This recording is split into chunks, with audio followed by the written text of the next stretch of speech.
Deixa eu fazer uma pergunta simples. E se existisse alguém que nunca provou a morte? Gênesis 5:24 nos diz algo extraordinário sobre Enoque. Ele andou com Deus e depois não foi mais visto, porque Deus o tomou. A maioria das pessoas assume que todos os humanos enfrentam a morte. Mas a história bíblica revela uma exceção impressionante. Nesta jornada, vamos explorar 3 verdades profundas. Primeiro, vamos descobrir quem era Enoque antes de sua transformação. Depois, vamos entender por que apenas ele recebeu esse destino único. E, finalmente, vamos revelar o que acontece quando um mortal se torna imortal.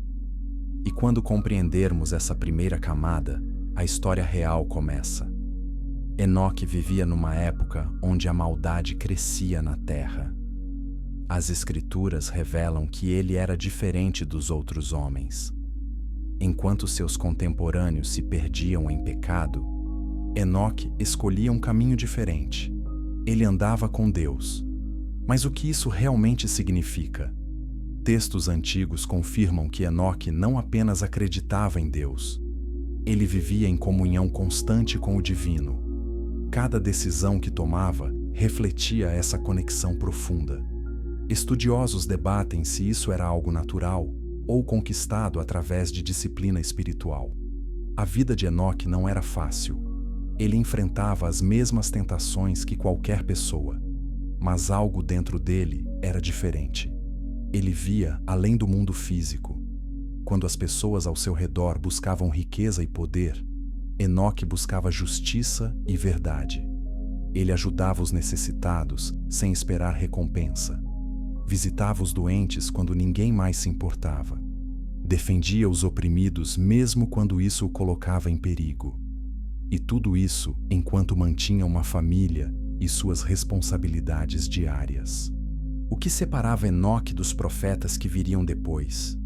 Ele não apenas falava sobre Deus, ele experimentava Deus em cada momento. Textos históricos sugerem que Enoque recebia visões regulares. Essas visões mostravam realidades celestiais que outros não conseguiam perceber. Mas ele não se orgulhava dessas experiências. Ao contrário, elas o tornavam mais humilde, mais consciente da grandeza divina e da pequenez humana. Enoque tinha uma característica rara. Ele possuía um coração puro, mesmo vivendo num mundo corrompido. Como isso era possível? A resposta está em suas escolhas diárias. Ele escolhia a obediência quando a rebeldia era mais fácil. Escolhia o perdão quando a vingança era tentadora. Escolhia a verdade quando a mentira traria vantagens. E cada escolha o aproximava mais de Deus. Cada decisão correta fortalecia sua conexão com o divino. As pessoas observavam Enoque com curiosidade. Alguns o admiravam, outros o consideravam estranho, mas ninguém podia negar que havia algo especial nele. Sua presença trazia paz, suas palavras traziam sabedoria, suas ações inspiravam transformação. E tudo isso porque ele não vivia para si mesmo.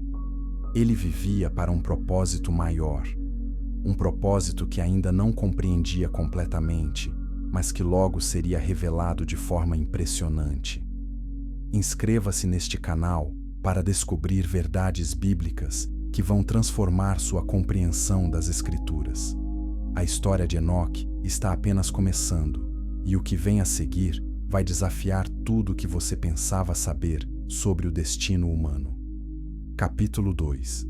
O chamado que mudou. Tudo o que acontece quando Deus decide que alguém é especial demais para morrer, Enoque estava prestes a descobrir. Num dia que começou como qualquer outro, algo extraordinário aconteceu. O céu se abriu de uma forma que Enoque nunca tinha visto. Uma luz intensa cobriu tudo ao seu redor. Mas essa luz não queimava seus olhos. Ao contrário, ela trazia uma paz indescritível. E então, uma voz ecoou. Uma voz que sacudiu todo o seu ser. A voz chamava seu nome. Enoque reconheceu imediatamente que essa não era uma voz comum. Era a voz do próprio Deus. Textos antigos descrevem esse momento como único na história humana. Deus não enviou um anjo, não falou através de um sonho. Ele próprio chamou Enoque diretamente. E o que Deus disse mudou tudo. Ele revelou que Enoque tinha um destino especial. Um destino que exigia que ele deixasse a terra de uma forma nunca antes vista. Enoque sentiu medo, como qualquer humano sentiria. Ele pensou em sua família, em suas responsabilidades, em tudo que deixaria para trás. Mas junto com o medo veio algo mais forte, uma certeza profunda de que esse era o momento que toda a sua vida tinha preparado. Cada ato de bondade, cada escolha correta, cada momento de comunhão com Deus, tudo tinha um propósito. E esse propósito estava sendo revelado agora. Mas aqui está algo que poucos consideram. Por que Enoque não questionou esse chamado? A maioria das pessoas teria pedido explicações, teria negociado, teria resistido. Mas Enoque simplesmente aceitou. Estudiosos sugerem que sua comunhão com Deus era tão profunda que ele já esperava algo assim. Não nos detalhes, mas no espírito. Ele sabia que andava com Deus. E quem anda com Deus deve estar pronto para ir aonde Deus o levar. A visão que Enoque recebeu naquele momento era diferente de qualquer outra. Ele viu o reino celestial, não como algo distante e abstrato, mas como um lugar real, mais real do que o mundo físico ao seu redor. Ele viu seres de luz, viu estruturas que desafiavam a lógica humana, viu uma beleza que nenhuma palavra poderia descrever, e entendeu que esse seria seu novo lar, não temporariamente, mas eternamente. Curta este vídeo se você está começando a compreender que as Escrituras guardam mistérios muito mais profundos do que nos ensinaram, porque o que acontece depois vai revelar segredos celestiais que poucos conhecem. Enoque se preparou para a jornada, mas como alguém se prepara para deixar de ser mortal?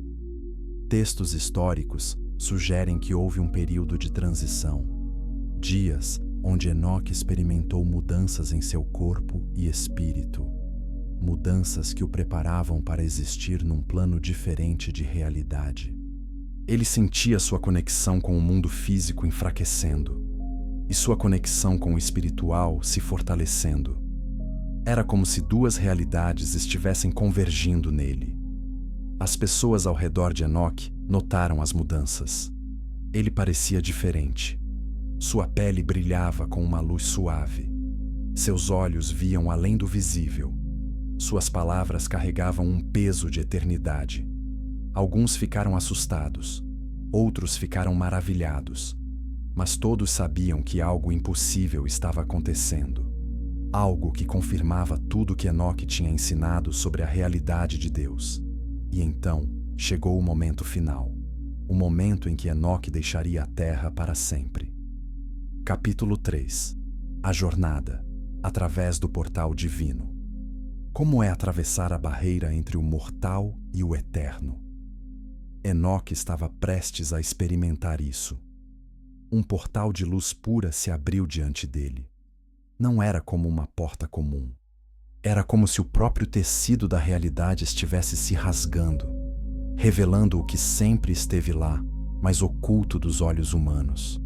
Enoque deu o primeiro passo, e com esse passo, tudo mudou. Seu corpo começou a se transformar. A gravidade perdeu seu poder sobre ele. O tempo deixou de funcionar da mesma forma. A jornada através do portal era simultânea, instantânea e eterna. Estudiosos debatem como isso é possível. Como algo pode acontecer num instante e também durar para sempre. Mas Enoque experimentou exatamente isso. Ele atravessou dimensões que a mente humana não consegue compreender completamente. Viu cores que não existem no espectro visível terrestre. Ouviu sons que tocavam diretamente a alma. Sentiu emoções que transcendiam alegria ou tristeza. Durante essa jornada, Enoque entendeu verdades profundas. Ele compreendeu que o mundo físico é apenas uma camada fina da realidade, que existem incontáveis dimensões além da percepção humana, que o tempo não é linear como parece, que o espaço não é fixo como acreditamos, e que Deus existe em todas essas dimensões simultaneamente, controlando, sustentando, amando toda a criação de formas que mortais mal podem imaginar. Mas aqui está algo controverso. E se essa jornada de Enoque não foi única? E se outros também foram levados, mas as Escrituras não registraram? Alguns textos apócrifos sugerem essa possibilidade. Eles mencionam outros justos que desapareceram misteriosamente. Claro, Enoque é o único explicitamente mencionado na Bíblia canônica. Mas isso não significa que o mesmo destino não aguardava outros. Talvez Deus tenha escolhido revelar apenas o caso de Enoque como exemplo. Comente abaixo sua interpretação. Você acredita que outros humanos foram transformados como Enoque? Ou ele realmente foi único? Sua resposta pode revelar muito sobre como você entende a natureza de Deus e seus propósitos. A transformação de Enoque continuava enquanto ele atravessava o portal. Seu corpo mortal estava sendo recriado, célula por célula, átomo por átomo. Mas não apenas fisicamente. Sua mente expandia, sua capacidade de compreensão aumentava. Memórias de coisas que ele nunca viveu começaram a surgir. Conhecimento sobre a criação, sobre os anjos, sobre os propósitos divinos através das eras. Era como se ele estivesse bebendo de uma fonte infinita de sabedoria. E então, Enoque viu algo que o fez parar. Mesmo atravessando o portal, sua consciência se fixou numa visão específica. Ele viu a Terra de uma perspectiva celestial. A viu todos os humanos ao mesmo tempo. Viu seus pensamentos, suas escolhas, seus destinos se desenrolando. E entendeu algo perturbador. A maioria estava caminhando para a destruição. Não porque Deus queria isso, mas porque eles escolhiam, livremente, conscientemente. E isso partiu o coração de Enoque de uma forma nova. Naquele momento, ele compreendeu parte de sua missão futura. Ele não estava sendo levado apenas para sua própria glória. Ele estava sendo preparado para servir, para interceder, para registrar, para mediar entre o céu e a terra de formas que ainda não entendia completamente. E quando finalmente emergiu do outro lado do portal, Enoque não era mais apenas Enoque. Ele estava se tornando algo mais. Algo que o céu e a terra chamariam de Metatron. Capítulo 4. Os segredos do Reino Celestial. O que você vê quando olha para o céu? Enoque agora via a verdade completa. A cidade celestial se estendia diante dele em majestade impossível de descrever. Estruturas feitas de luz solidificada, ruas que brilhavam com pureza absoluta, sons de adoração que nunca cessavam, e seres angelicais em números incontáveis, cada um com propósito específico, cada um refletindo aspectos diferentes da glória de Deus. Enoque tinha entrado num mundo que poucos mortais jamais testemunharam. Um ser radiante se aproximou de Enoque. Esse não era um anjo comum. Textos antigos sugerem que era um dos arcanjos principais. Talvez Miguel, talvez Gabriel, ou talvez um ser ainda mais elevado. O ser olhou para Enoque com olhos que continham eras de sabedoria e falou com uma voz que ecoava com autoridade celestial. Ele disse que Enoque era esperado, que seu lugar estava preparado, que sua transformação estava apenas começando. O ser começou a mostrar a Enoque os diferentes níveis do céu. Estudiosos debatem quantos níveis existem. Paulo menciona o terceiro céu em suas cartas. Textos apócrifos falam de 7 céus. Outros sugerem ainda mais. Enoque foi levado através de cada um. Cada nível revelava aspectos diferentes da realidade divina. Em um nível, ele viu onde as orações dos justos eram guardadas. Em outro, viu onde os anjos guerreiros se preparavam para batalhas espirituais. Em outro ainda, viu os registros de todas as ações humanas sendo mantidos.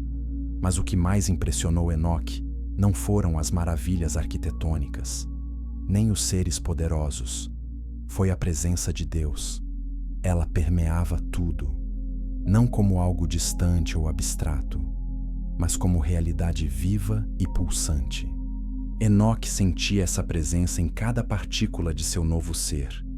Ela o sustentava, o transformava, o enchia de amor e reverência simultâneos. E ele entendeu que essa presença era a verdadeira essência do céu.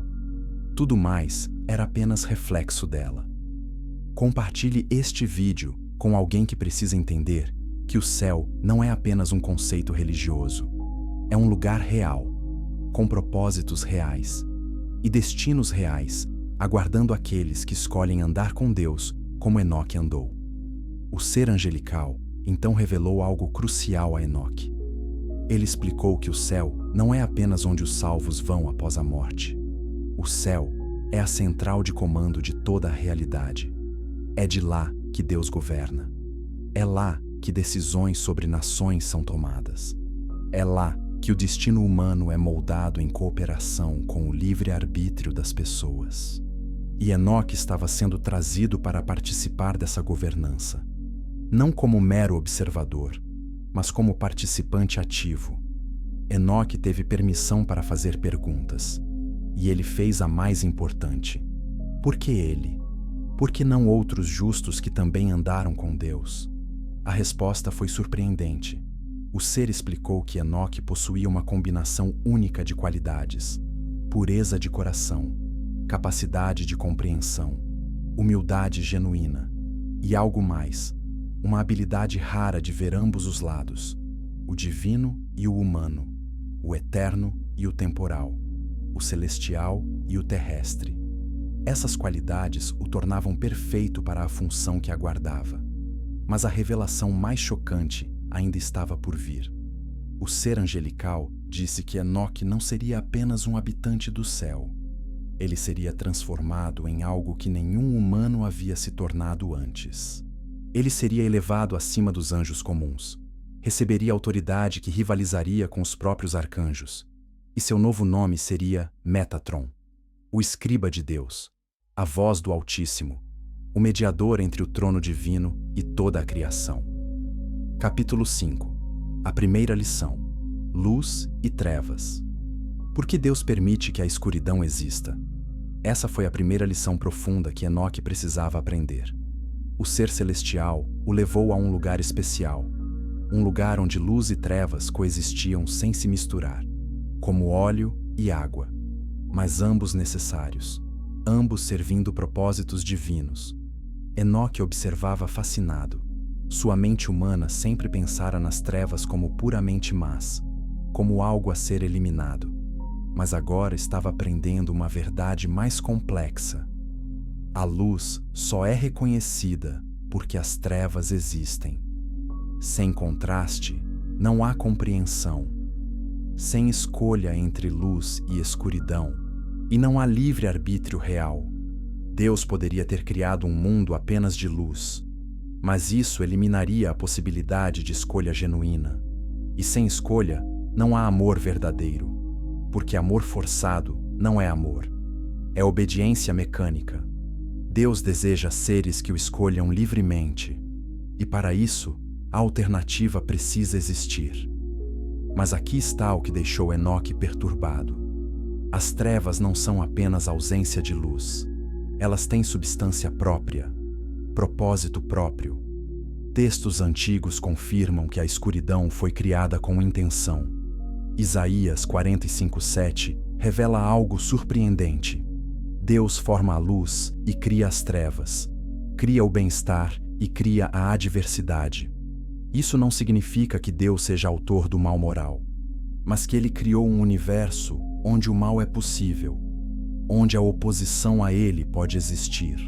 E curta se essa verdade está expandindo sua compreensão sobre a natureza de Deus e da realidade.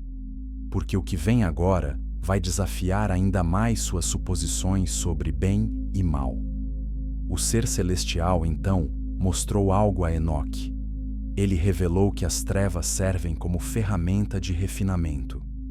Como o fogo refina o ouro, as dificuldades refinam o caráter. Como a pressão transforma carvão em diamante, as provações transformam crentes comuns em guerreiros espirituais. Sem oposição, não há crescimento. Sem luta, não há vitória. Sem tentação, não há resistência. E Deus valoriza a resistência. O caráter forjado através de escolhas corretas em circunstâncias difíceis. Enoque começou a entender.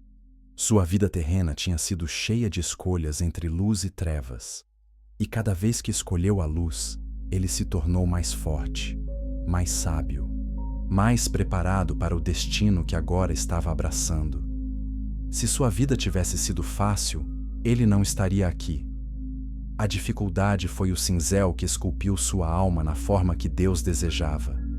E essa mesma verdade se aplica a todos os humanos. As trevas que enfrentamos não são punição, são oportunidade. Mas a lição ia mais fundo. O ser explicou que luz e trevas também representam conhecimento e mistério. Deus revela algumas coisas claramente. Essas são a luz, mas mantém outras ocultas. Essas são as trevas. Não porque seja secreto ou arbitrário, mas porque a mente humana não pode suportar toda a verdade de uma vez. Revelação vem em estágios, em camadas, e parte da jornada de fé é confiar em Deus nas áreas que ainda permanecem escuras. Enoque recebeu então uma advertência. Em sua nova função como Metatron, ele teria acesso a conhecimentos que humanos não possuem. Veria coisas que anjos observam. Compreenderia mistérios que profetas apenas vislumbram. Mas esse conhecimento viria com responsabilidade. Ele não poderia revelar tudo. Apenas o que Deus permitisse. Porque luz demais pode cegar tanto quanto escuridão demais pode confundir. O equilíbrio é crucial. E Metatron seria guardião desse equilíbrio. Capítulo 6. O livro dos princípios eternos. E se existisse um livro que contém todas as verdades do universo? Enoque estava prestes a vê-lo. O ser celestial o conduziu a uma câmara especial. No centro dessa câmara, suspenso em luz pura, havia um livro. Mas não um livro comum. Esse livro era vivo. Suas páginas se moviam como água. Suas palavras brilhavam como estrelas. E a sabedoria que continha era a fundação de toda a criação. O ser disse que esse era o livro dos princípios eternos, e Enoque teria o privilégio de estudá-lo. O primeiro princípio que Enoque leu transformou sua compreensão. O princípio da fé. Hebreus 11:6 ecoa essa verdade.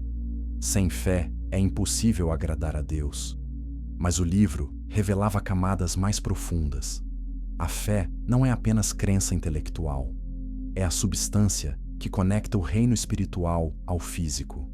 É o canal através do qual o poder de Deus flui para a realidade material. Sem fé, esse canal está fechado. Com fé, milagres se tornam possíveis. Não porque Deus precise de nossa fé, mas porque Ele escolheu operar através dela. Enoque viu exemplos no livro. Ele viu Abraão oferecendo Isaque, não porque não amasse seu filho, mas porque tinha fé de que Deus poderia até ressuscitá-lo. Viu Moisés estendendo a vara sobre o Mar Vermelho, não porque tinha poder próprio, mas porque tinha fé de que Deus dividiria as águas. Viu Davi enfrentando Golias, não porque era forte, mas porque tinha fé de que Deus lutaria por ele. E entendeu que cada grande ato de fé na história humana estava registrado ali. Mas o livro também mostrava falhas de fé, e essas eram igualmente instrutivas. Enoque viu oportunidades perdidas. bênçãos não reclamadas, destinos não cumpridos.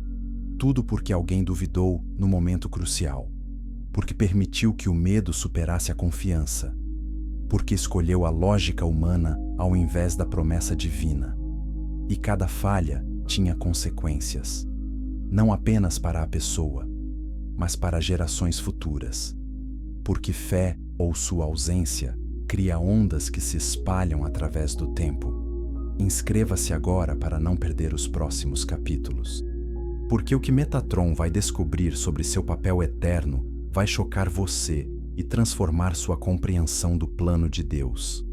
O segundo princípio era o amor, mas não o amor sentimental que humanos entendem. Era o amor agape, o amor sacrificial, o amor que busca o melhor para o outro independente do custo pessoal. O livro revelava que esse amor é a própria natureza de Deus, não apenas algo que Deus faz, mas algo que Deus é, e que toda expressão genuína de amor na criação é um reflexo direto da natureza divina, uma pequena gota do oceano infinito do amor de Deus.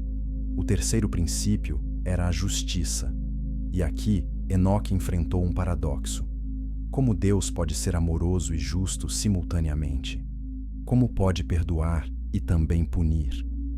O livro explicava que justiça e misericórdia não são opostos, são complementares. Justiça sem misericórdia é crueldade. Misericórdia sem justiça é permissividade que destrói. Deus mantém ambas em equilíbrio perfeito, e a cruz de Cristo seria a demonstração máxima disso. Justiça satisfeita através de sacrifício substitutivo. Misericórdia oferecida através de graça imerecida. Enoque continuou lendo. Cada princípio revelava aspectos da mente de Deus. O princípio da ordem, o princípio da autoridade, o princípio da semeadura e colheita, o princípio da transformação progressiva, e um que o deixou pensativo: o princípio do sofrimento redentor, que declara que sofrimento não é sem propósito, que através dele Deus molda santos, purifica caráter, prepara pessoas para destinos maiores, como ele estava fazendo com Enoque naquele exato momento. Capítulo 7. A transformação em Metatron. Quando um humano se torna mais que humano, o que exatamente muda? Enoque estava prestes a descobrir de forma visceral. O ser celestial anunciou que o tempo havia chegado. Enoque seria elevado à sua posição final. Ele seria Metatron. O nome em si carrega significado profundo. Estudiosos debatem sua origem. Alguns dizem que significa aquele que serve atrás do trono. Outros sugerem aquele que ocupa o trono adjacente. Independente da etimologia exata, o papel era claro. Enoque seria transformado no mais alto anjo do céu, apenas abaixo do próprio Deus. A transformação começou com fogo. Não fogo que queima, mas fogo que purifica e recria. Enoque sentiu cada parte de seu ser sendo refinada. Sua mente foi expandida além dos limites humanos. Memórias de todas as gerações desde Adão foram implantadas nele. Conhecimento de línguas que ainda não existiam na Terra. Compreensão de ciências que humanos descobririam apenas séculos depois. Ele se tornou um repositório de conhecimento divino.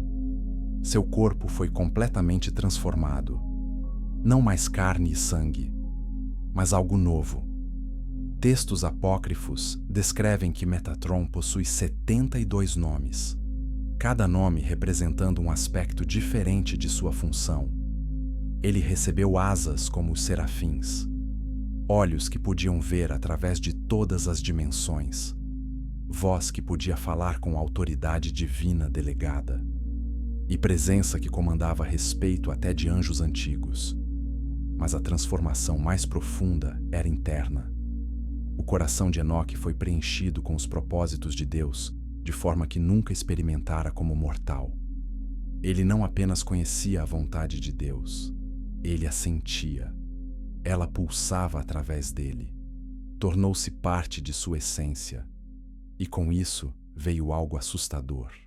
Responsabilidade absoluta, porque agora ele seria o escriba que registra cada ação humana, o mediador que leva orações ao trono, o mensageiro que transmite decretos divinos. Comente sua reação.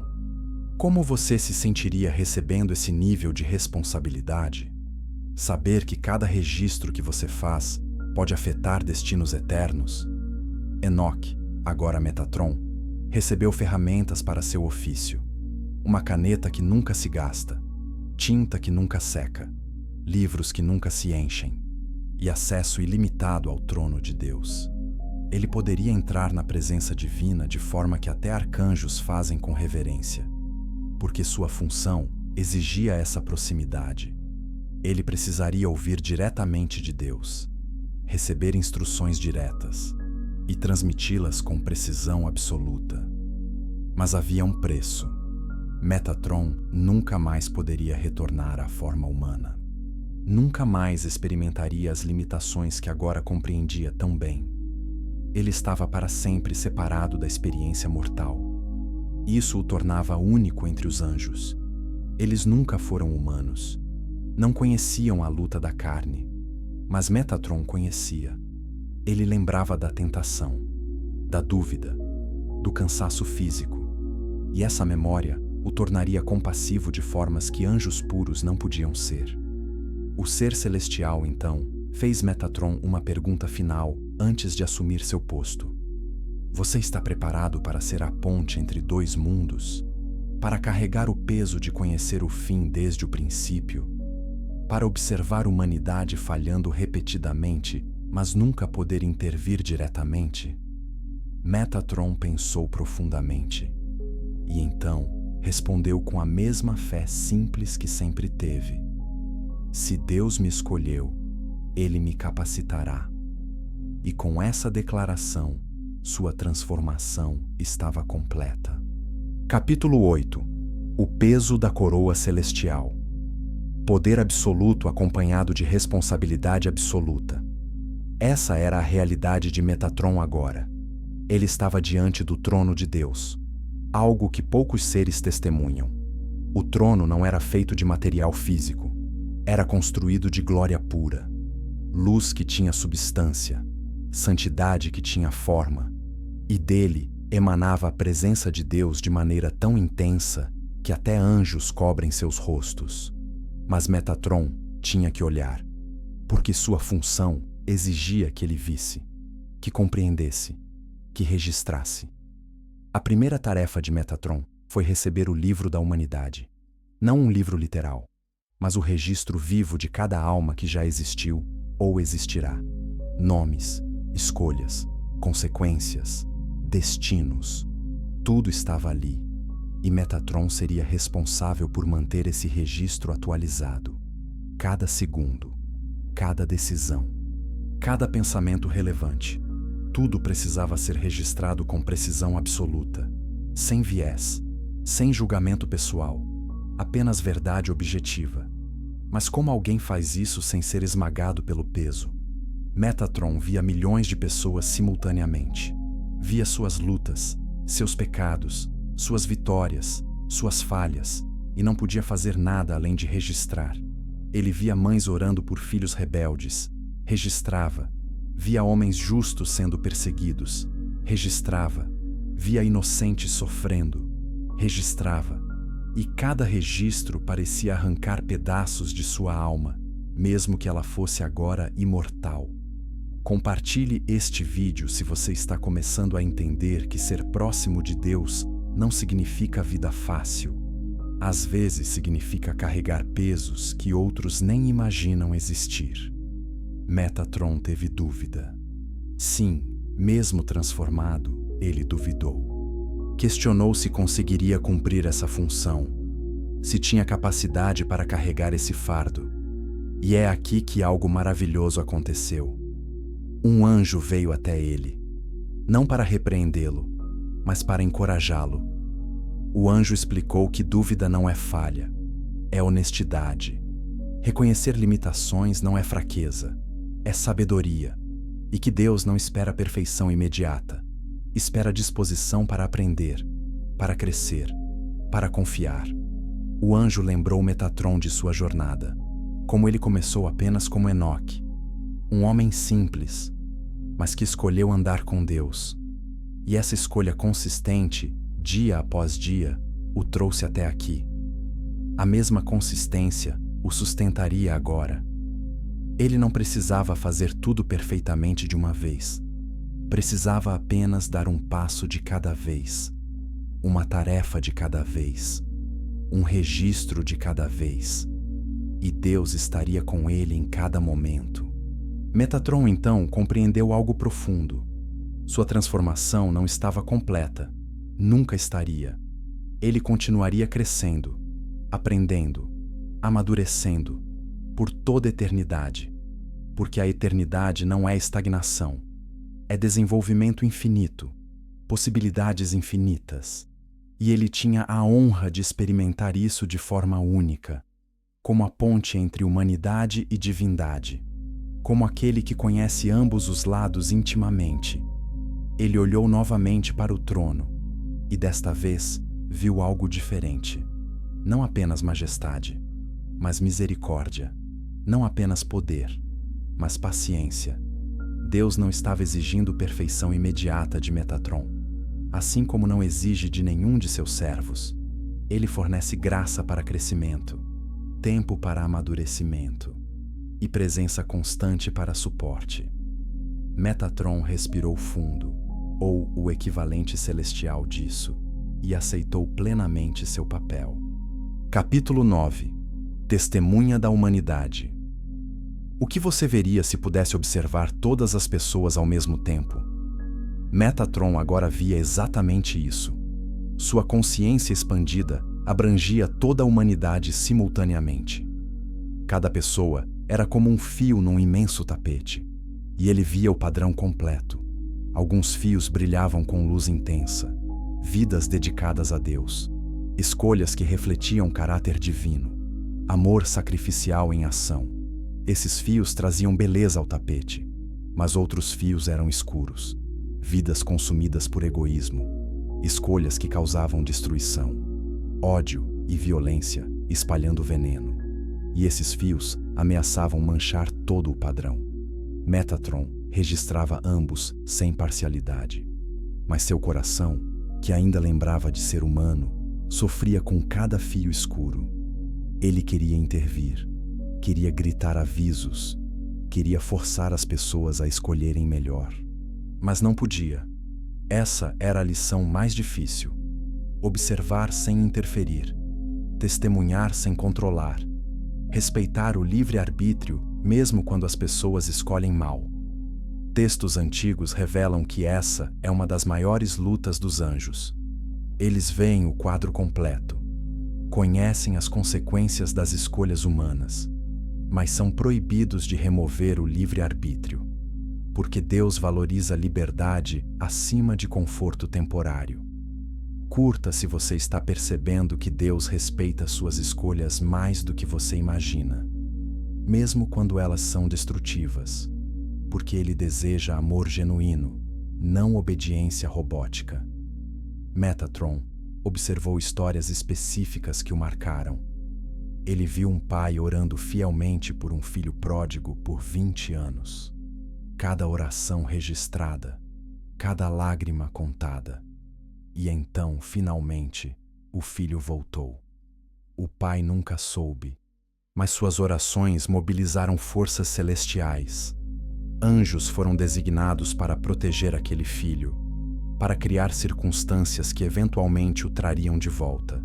E funcionou.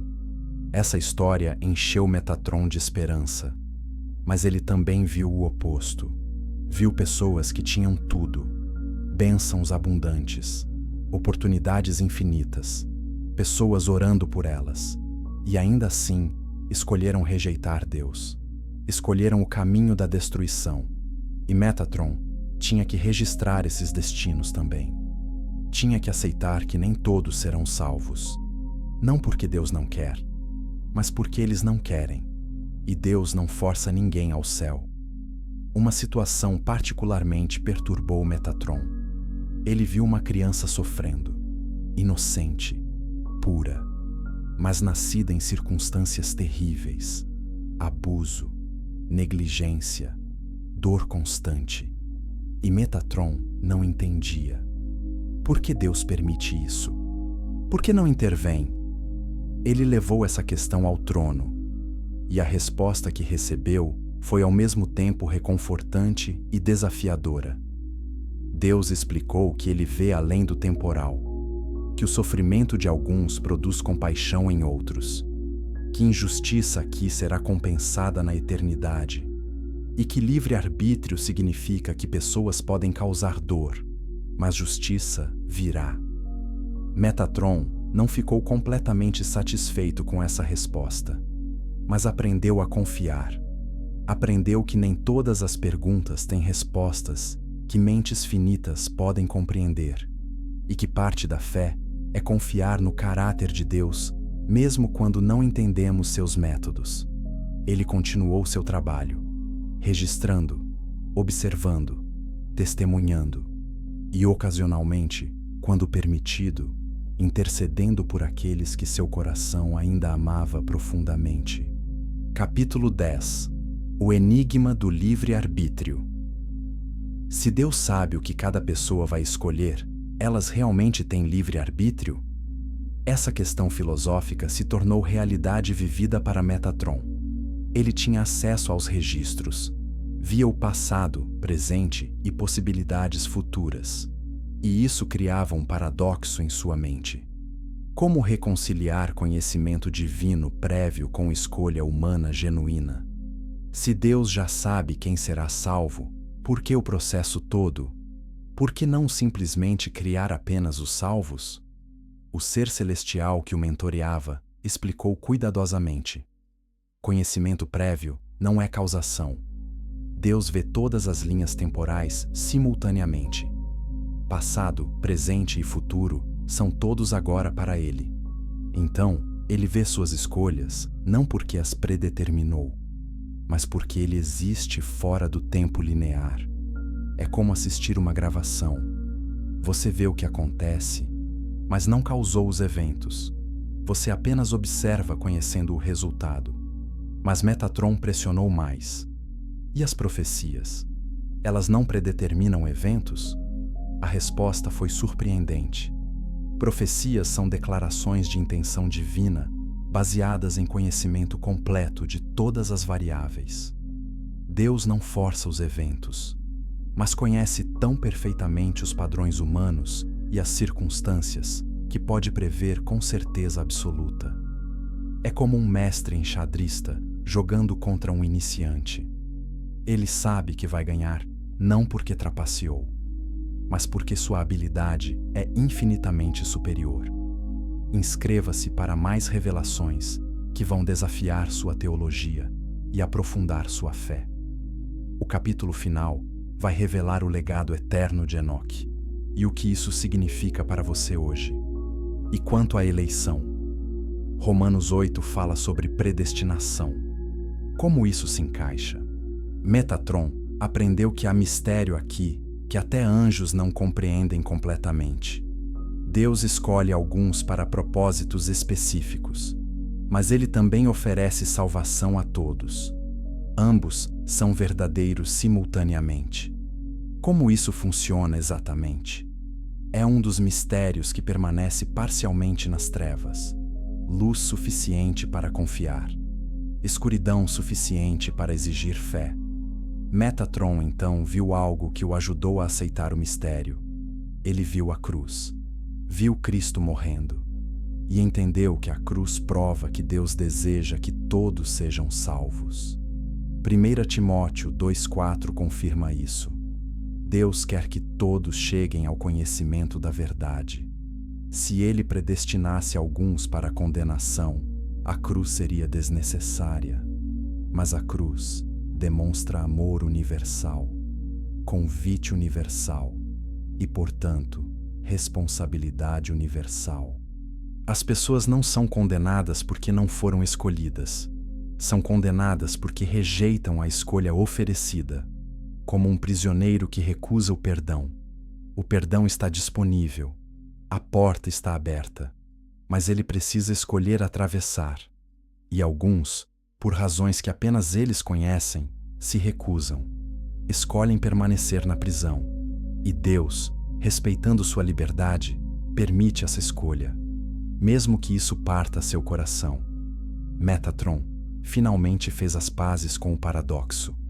Ele não precisava resolver completamente a tensão entre soberania divina e livre-arbítrio humano. Ele precisava apenas executar sua função fielmente, registrar com precisão, confiar na sabedoria de Deus e ter paz, sabendo que o juiz de toda a terra fará o que é justo. Gênesis 18:25 garante isso. E se Abraão podia confiar nisso, Metatron também podia. Capítulo 11. O legado eterno de Enoque. Por que a história de Enoque ainda importa milhares de anos depois?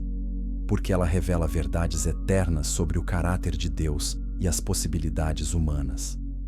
Metatron agora compreendia seu legado completo. Ele não foi transformado apenas para si mesmo. Sua história seria contada através das gerações, inspirando, desafiando, encorajando. Cada pessoa que ouvisse sobre Enoque seria forçada a perguntar: o que é possível quando alguém realmente anda com Deus? O escritor de Hebreus captou isso perfeitamente. Hebreus 11:5 declara que pela fé, Enoque foi trasladado para não ver a morte. Sua vida inteira resumida numa frase. Mas que frase poderosa! Ela diz que há alternativas à morte comum. Que destinos extraordinários aguardam aqueles com fé extraordinária. Que Deus recompensa aqueles que o buscam diligentemente. E que o impossível se torna possível quando Deus está envolvido. Metatron refletia sobre como sua vida terrena preparou sua função celestial. Cada ato de bondade que praticou desenvolveu compaixão que agora usa ao observar humanos. Cada momento de oração aprofundou sua conexão com Deus, que agora experimenta face a face. Cada escolha justa fortaleceu seu caráter, que agora sustenta responsabilidades imensas. Nada foi desperdiçado. Tudo tinha propósito. Comente. Como a história de Enoque muda sua perspectiva sobre sua própria vida? Que áreas você precisa fortalecer se Deus tem grandes planos para você? A mensagem de Enoque para gerações futuras era simples, mas profunda. Ande com Deus, não ocasionalmente, não quando conveniente, mas consistentemente, diariamente, momento a momento. Porque andar com Deus transforma você de maneiras que você nem imagina. Abre portas que você não sabia que existiam. Prepara você para destinos que superam seus sonhos mais selvagens. Mas a história também carrega aviso. Se Enoque foi recompensado por fidelidade, outros serão responsabilizados por infidelidade. Se andou com Deus e foi exaltado, aqueles que andam longe de Deus enfrentarão consequências. Judas 1,14 até cita a profecia de Enoque sobre julgamento vindouro. Ele não foi apenas exemplo de recompensa, foi também pregador de justiça, alertando sobre consequências de rejeitar Deus. A transformação de Enoque em Metatron também responde a uma pergunta profunda: o que acontece com os justos após a morte? Enoque mostra que não é simplesmente existência passiva, é serviço ativo, responsabilidade ampliada, intimidade com Deus aprofundada. Os salvos não ficam sentados em nuvens tocando harpas. Eles participam da governança divina do universo, cada um conforme sua capacidade e chamado. Finalmente, a história aponta para algo ainda maior. Se Enoque foi transformado sem ver a morte, outros também serão. 1 Coríntios 15:51 fala sobre mistério. Nem todos dormirão, mas todos serão transformados, numa fração de segundo, num piscar de olhos, na última trombeta. A experiência de Enoque prefigura o arrebatamento, onde crentes vivos serão instantaneamente transformados e levados ao encontro do Senhor nos ares. Metatron olha da eternidade e vê todo o plano se desenrolando. Ele vê o início em Gênesis, vê o clímax na cruz, vê a consumação futura quando tudo será restaurado. E ele sabe que sua história é apenas um fio nesse tapete imenso, mas é um fio importante, porque prova que Deus cumpre promessas, que fidelidade é recompensada, que o impossível acontece, e que andar com Deus, realmente andar com Ele, muda absolutamente tudo. A pergunta agora não é sobre Enoque, é sobre você. Você está andando com Deus ou apenas falando sobre Ele? A diferença crucial.